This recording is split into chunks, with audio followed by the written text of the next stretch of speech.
We're finishing up my last guest for social media this evening. And we're heading to Leigh-on-Sea to speak to Daniel Groom, who owns a yoga studio there.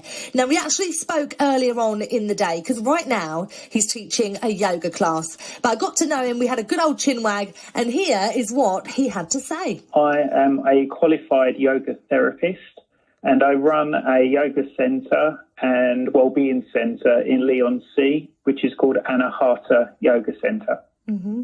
And when did you set that up? So myself and my business partner, Dawn Lister, set it up in 2018, October 2018, we opened the doors. Oh, lovely. And we set it up because we felt there was a need for therapeutic applications of yoga and mindfulness in our local community. Mm-hmm. We've got a very strong emphasis on working with people that maybe feel they can't go to certain classes because of their mental health or their physical health, or maybe conditions that stop them, or maybe from being isolated, which we're all experiencing now. Yeah. We've tried to create a centre that is very accessible for as much of our community as possible. Wonderful. And I mean, you couldn't have possibly predicted this happening in 2020, but it's almost like you did in a sense, and who knew that, your services would be so imperative now and so needed by the community.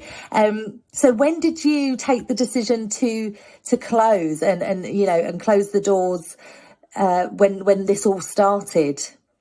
Yeah, so we kind of made the call about mid-March that we was going to shut the studio, which was really difficult for us. We, as many small business holders, we've worked really, really hard to establish what we'd done.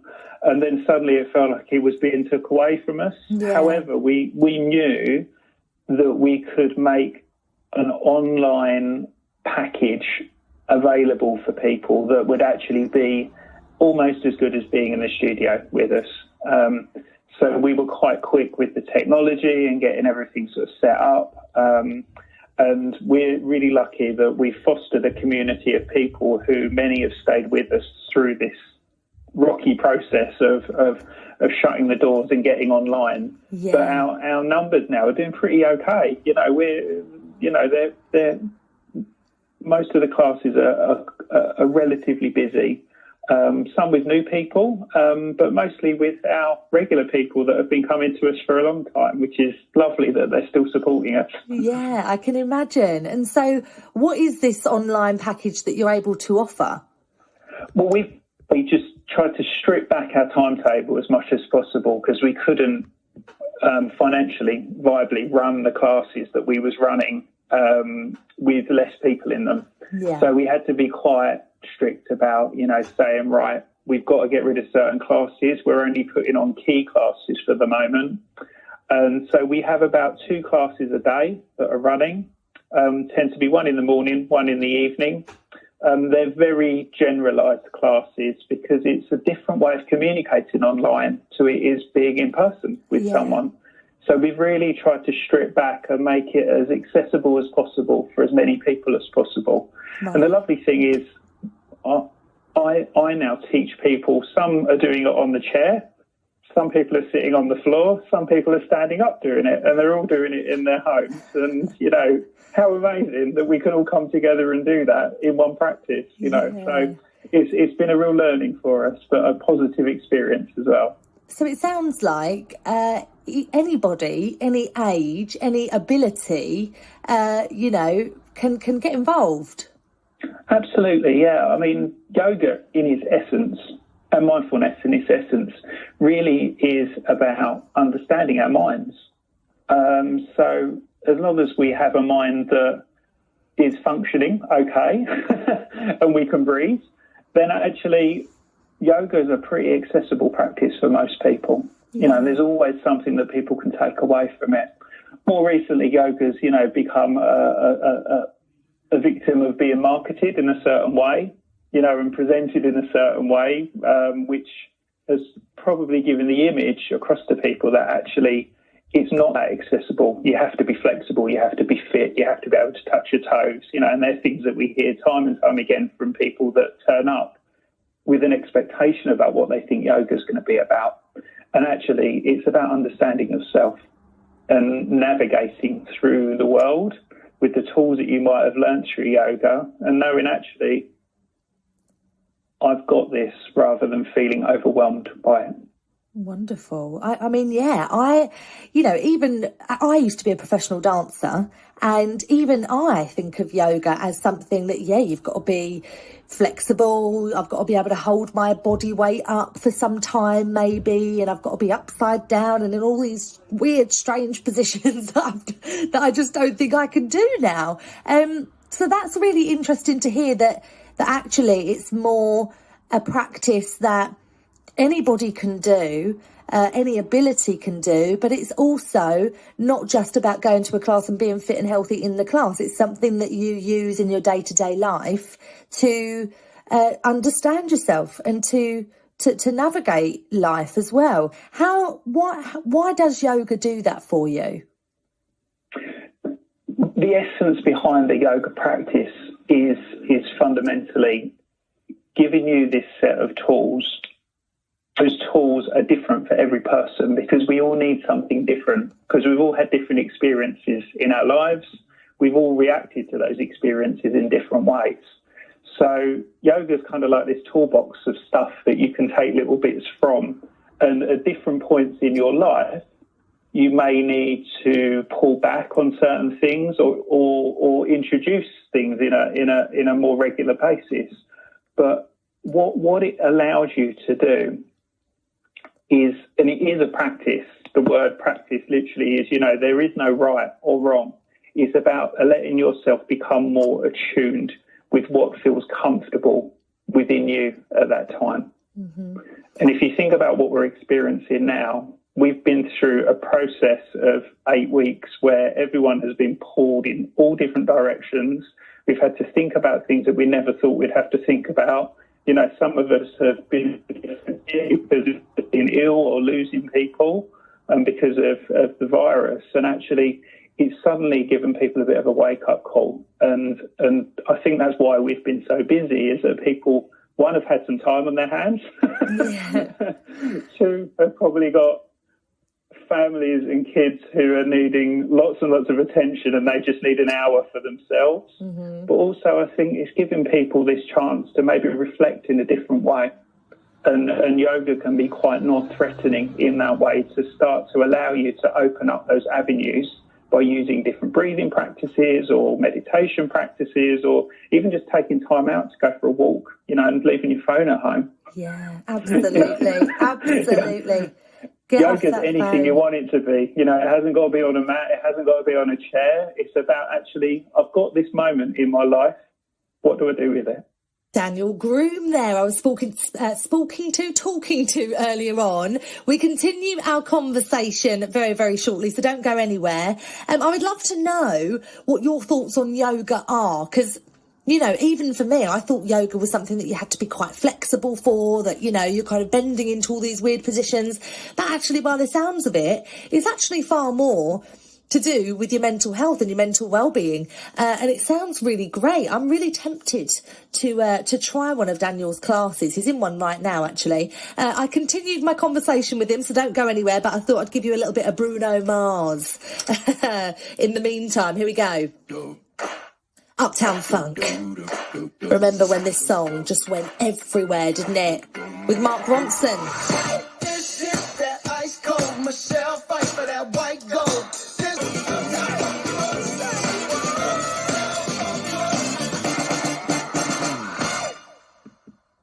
This is BBC Essex. I'm Ben Fryer.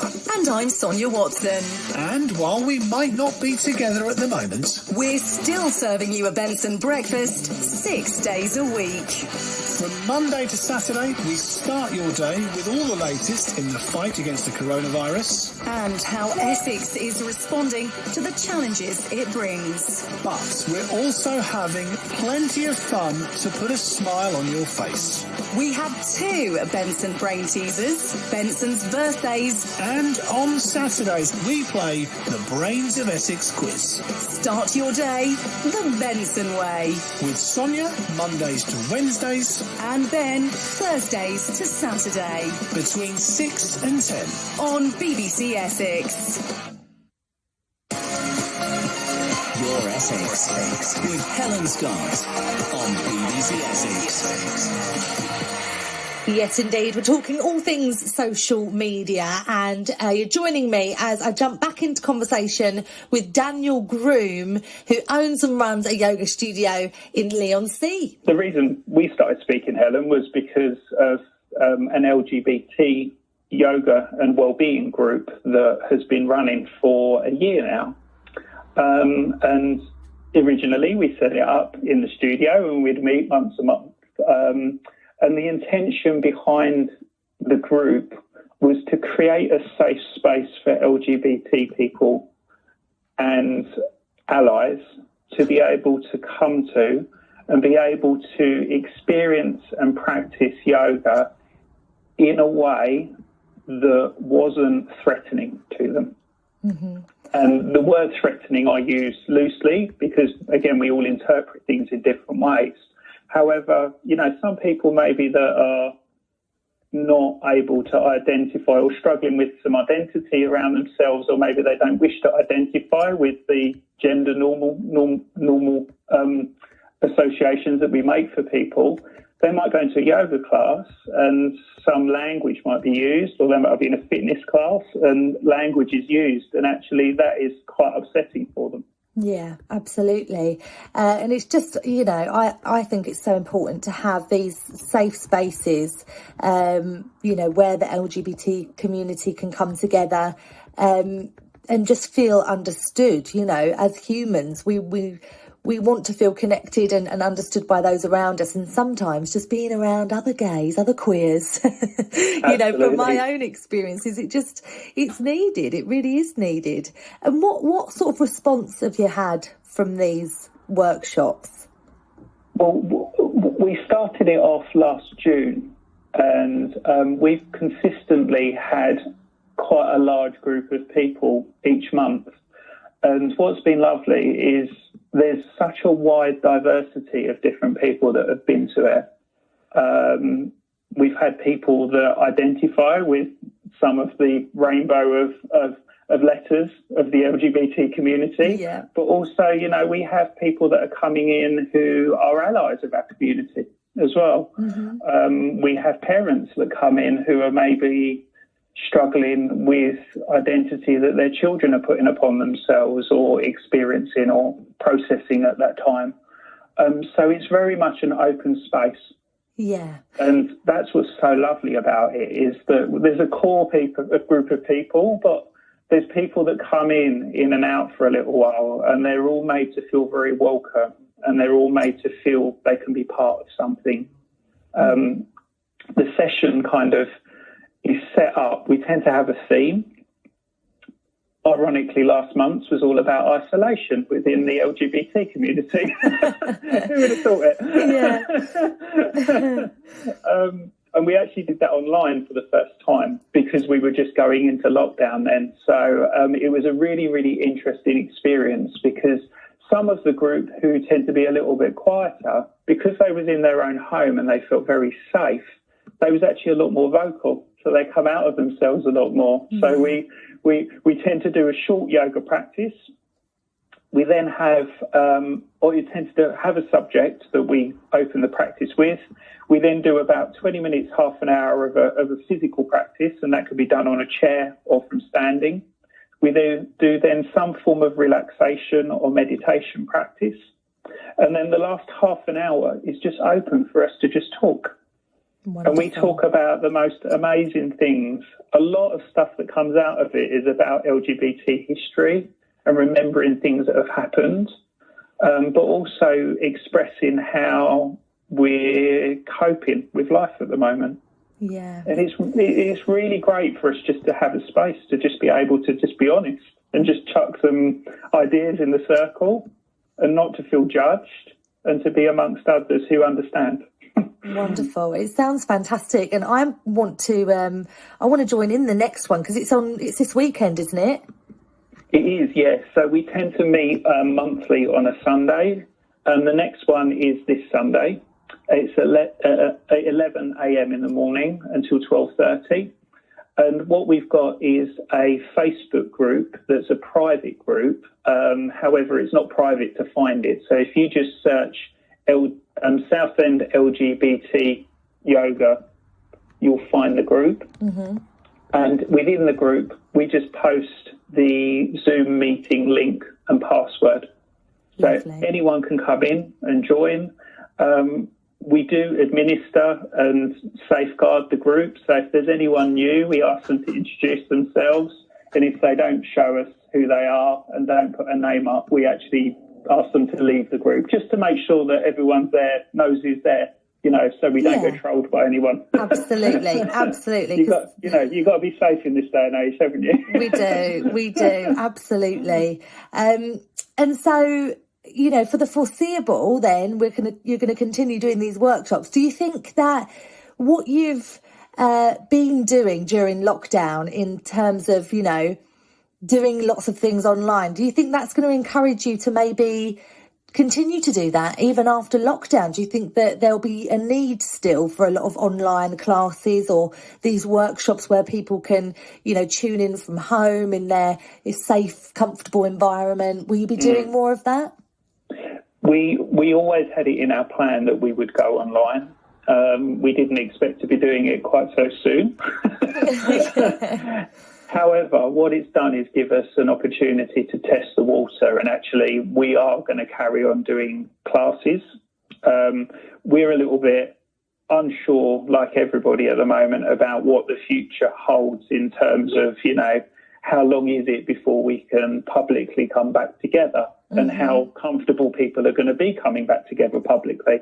So we've seen it as a long-term plan to continue to offer online. And if people want to come back into the studio at the designated point when the government tells us in the future, we'll be happy to do that, but offering online as well so people can have a kind of dual experience for a while. And then long term, we're always going to offer classes online now. We do a lot of training, professional training for people in yoga and mindfulness. And what a great thing for us to have to only record it once and then people be able to use it. And then, we can have conversations online or in person as and when they come up. So It's really opened our market up hugely. So, fantastic. It's great to have some positive things come out of lockdown.